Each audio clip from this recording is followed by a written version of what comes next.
Bonjour.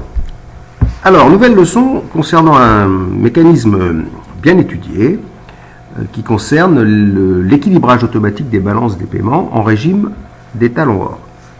Donc, c'est une situation qui a été bien décrite par les économistes, qui est assez harmonieuse et qui a plaidé pendant longtemps pour l'usage d'une seule monnaie internationale.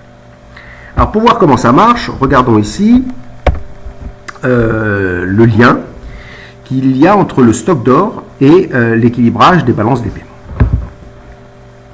Si on prend à gauche ici un pays 1, vous voyez, qui exporte vers le pays 2 une certaine quantité, à l'occasion de cette exportation, il va enregistrer un crédit sur le pays 2 et à la banque, on va avoir ici 1000 pour le pays 1. Le pays 2, lui, va exporter vers le pays 1, qui va être une importation du pays 1. À cette occasion, il va y avoir ici un crédit pour le pays 2 de 1000. Et on voit bien que si je représente la balance des paiements du pays 1 ici, les crédits étant égaux au débit, là on a des exportations, et pas des importations, on a un financement qui ne se fait pas par les réserves, mais qui se fait tout simplement par le commerce. Donc un commerce équilibré entraîne une balance des paiements équilibrée.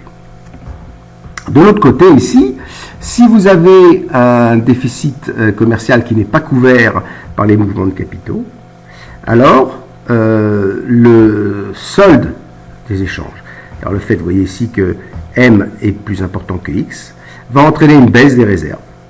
Cette baisse des réserves va se trouver ici, au niveau de la banque, puisque au niveau de la banque, le pays 2 aura un crédit de 1000, le pays 1 n'aura qu'un crédit de 800, donc la banque demandera 200 en or au pays 1.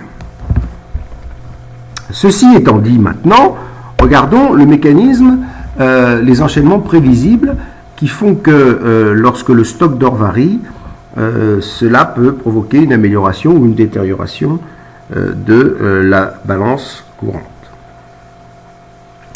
Si je pars d'ici, vous voyez, d'une situation d'un pays déficitaire, il va payer son déficit comment? On vient de le voir, il va payer son déficit ici par une sortie d'or. Cette sortie d'or va entraîner, et c'est le premier lien, la première hypothèse, c'est l'hypothèse 1, cette sortie d'or va entraîner une diminution de la masse monétaire, à condition, bien sûr, qu'on ait une convertibilité fixe entre la masse monétaire et le stock d'or.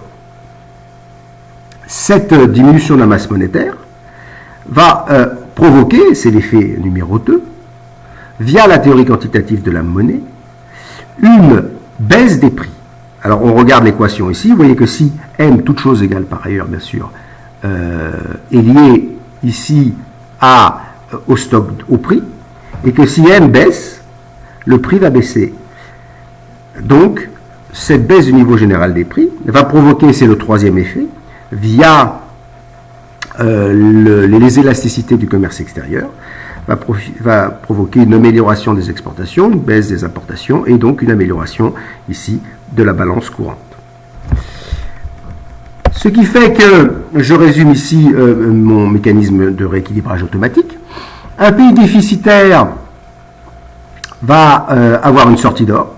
Cette sortie d'or va faire une baisse des encaisses d'or de la Banque centrale, qui va provoquer une baisse de la masse monétaire via la théorie quantitative de la monnaie, qui va provoquer un excédent commercial et qui va lui-même provoquer une entrée d'or.